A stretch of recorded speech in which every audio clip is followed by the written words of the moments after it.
we're going to take a detailed look at why the seemingly dry issue of postal voting has become a major political issue in America. The presidential election's in November, and COVID-19 means voting is going to take a lot longer at polling booths. So a lot of states are looking at expanding postal voting, and the president doesn't like it.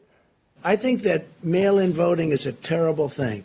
I think if you vote, you should go. Mail-in ballots are very dangerous. There's tremendous fraud involved and tremendous illegality. They want to send out thousands and thousands of ballots, and then they're going to send them back. Who knows who signed the ballot? Is anybody standing there acknowledging, oh, that was Mr. Smith? This will be, in my opinion, the most corrupt election in the history of our country, and we cannot let this happen. Now, of course, just because Donald Trump keeps saying something repeatedly doesn't make it true. There's no evidence of widespread fraud in postal voting, and we'll get into more detail on that in a moment. But first of all, here's some background on postal voting in the US. 4 years ago, about a quarter of ballots were posted, and the rate very much varies state to state. In some, you have to go to the polling station unless you have a valid excuse. Being over 65 is considered one, living away from home is two. Then around half the states allow any registered voter to vote by post. And then you have 11 other states where you have to vote by post, and that number's actually doubled because of the pandemic. So postal voting is on the rise, and we're expecting states to further ease restrictions on it as we head towards the election in November.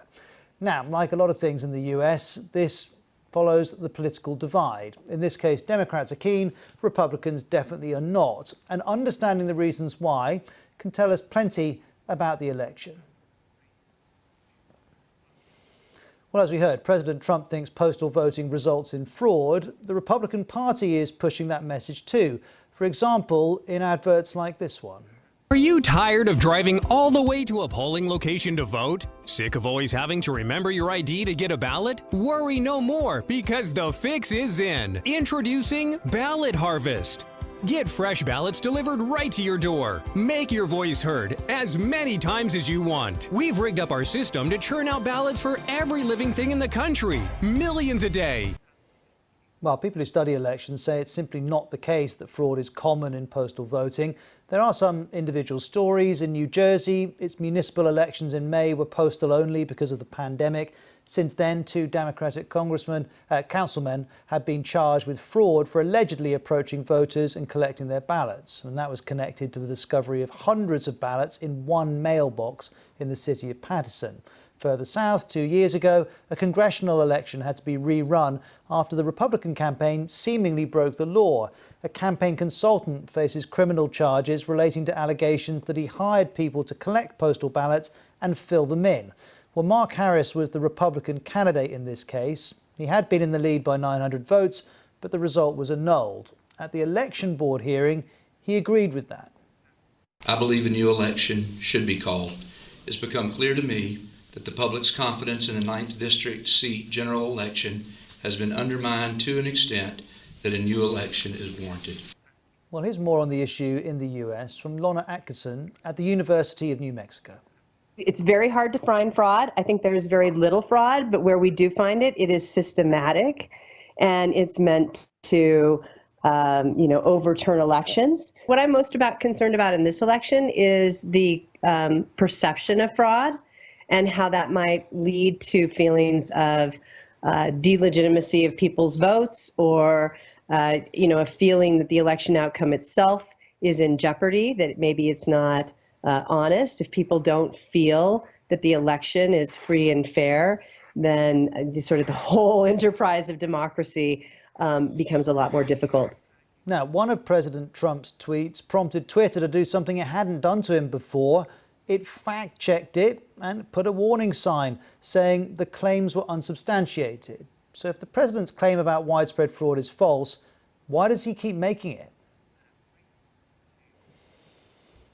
Well, this may explain it. President Trump thinks postal voting proposals will help the Democrats. On Fox News in March, he said they had levels of voting that if you'd ever agreed to it, you'd never have a Republican elected in this country again. And there's this interview President Trump gave to Politico in which he said mail-in voting could cost him re-election and that the biggest risk was losing the legal challenges his campaign has against postal voting. Now, to be clear, what the president's saying about increased turnout hurting Republicans is received wisdom in American politics. But the reality looks like it's actually more complex. Here's Lonna Atkinson again. There's no evidence. So we see that, Utah, for example, and Arizona are states that are vote by mail states, and they're Republican states.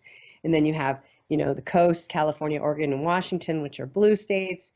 And they're also either vote by mail or high vote by mail states. And so we don't see that it per se helps one party or the other. And so, it helps whatever party is biggest in your state. There's certainly concern among Republicans that if this election is close, postal votes may tip the balance against them. Mirka Mosbacher is on the Trump National Advisory Board. While there has not been widespread fraud, it's usually about 1%. According to this institution technology study, for example, the part of the issue is that in a close election, such as in 2000, remember the Florida recount? When it's a close election and you have this potential for individuals to take advantage of the system, it can make a big difference. Well, Republicans have already tried to strike down postal voting in some states before the election. If things go against President Trump in November, another option is to try and do so after the vote.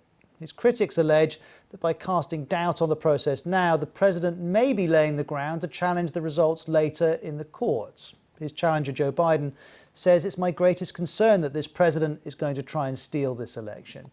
Let's be clear, President Trump says if he loses, he'll leave office quietly, but some are still worrying he won't. Peter Nicholas is a reporter with The Atlantic. He asks here, would the president honour the peaceful transfer of power if it meant admitting failure? Anthony Scaramucci was White House communications director, albeit just for a few days. He's since become a fierce opponent of the president. So I'm actually the contrarian on that. I think if he loses, he leaves. There's other people that think he doesn't lose. He'll stay. Newsweek just put out an article by two very smart guys talking about how he could use some of the aggressive executive powers to keep himself in the presidency. I don't think the American military would stand for that. I think he has the worst relationship as commander-in-chief in modern history with the American military. So I think they will eject him like an Austin Powers villain from the White House if he loses, whether it's narrowly. He's not going to lose narrowly. He's going to get wiped out. Well, what everyone can agree on is that the outcome should be peaceful. We saw some ugly scenes back in 2016 after the last election. There were riots in Portland and in other places after Hillary Clinton lost. This time around, there are concerns again about how some of President Trump's supporters may react if he were to lose. This heavily armed biker gang was filmed patrolling outside the recent Trump rally in Tulsa. They call themselves the Cowboy Militia, and they said they were there to protect free speech. Elsewhere in the country, other militia groups have threatened violence if, as they see it, President Trump is cheated out of office. Well, any number of issues to work through. Anthony Zerka is live with us from Washington. Anthony, first of all, given this is a federal election, why is there not a standardized approach to postal voting across the US?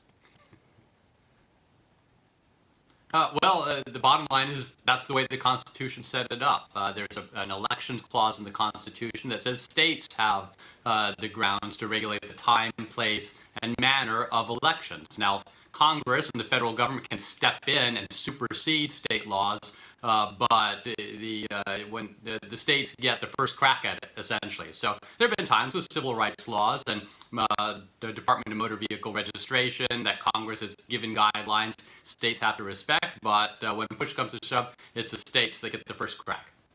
Now, clearly, Anthony, it's in the interests of Donald Trump's opponents to present him as someone who might not accept the transfer of power. But when you look at what has actually happened, either from Donald Trump or his supporters, is there really any evidence this is something that people should be concerned about? There's not a whole lot of evidence. I mean, I heard the same sort of thing 4 years ago in October of 2016 among, some Donald Trump supporters who said that they weren't going to accept the results of the election if he lost to Hillary Clinton. But, that was just I think the emotions running high at the time. And the Constitution sets a timeline for when a president's term ends. It's in January of the year following the election, and it would be very difficult outside of these fairly creative hypotheses that some people are advancing that Donald Trump would be able to stay in if he loses the election. All right, Anthony, we'll leave it there. So we may be in a situation where making these kind of questions and allegations may suit Donald Trump's opponents. It may also suit him to suggest that in some way he's up against the system. Of course, the election is in early November.